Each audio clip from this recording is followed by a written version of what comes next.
اور بولا کہ میں آپ کا مرید ہونا چاہتا ہوں۔ حضور غوث پاک نے کہا ٹھیک ہے، اپنا ہاتھ بڑھائیے۔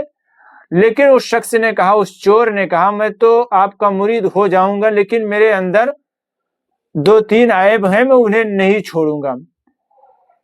حضور غوث پاک نے فرمایا کہ بتاؤ وہ عیب کیا ہے، کون سا کام ہے جو تم نہیں چھوڑو گے؟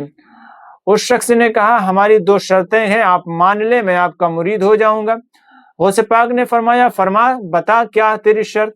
اس نے کہا میں چوری کرتا ہوں، چوری کا کام، چوری کا دھندا نہیں چھوڑوں گا۔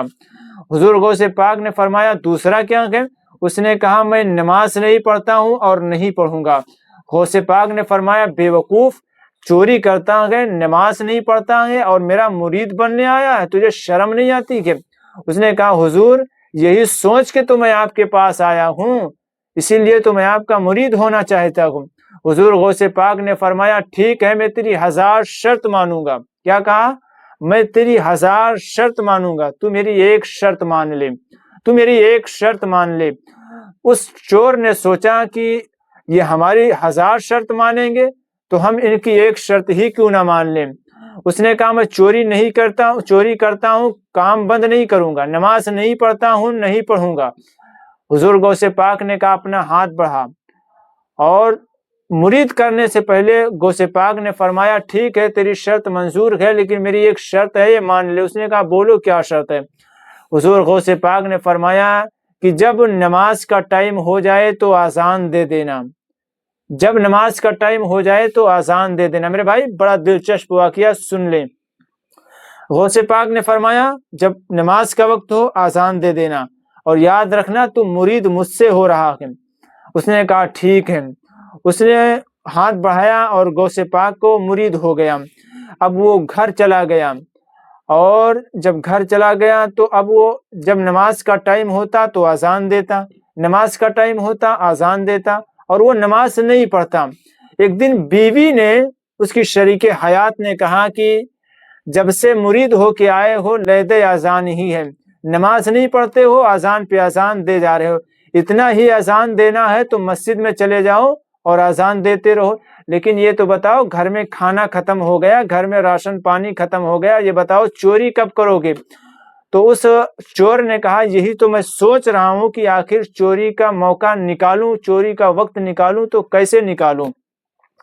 اس نے کہا میں یہی تو سوچ رہا ہوں، پنگا جو لے لیا ہے غوث پاک سے، سوچ رہا ہے۔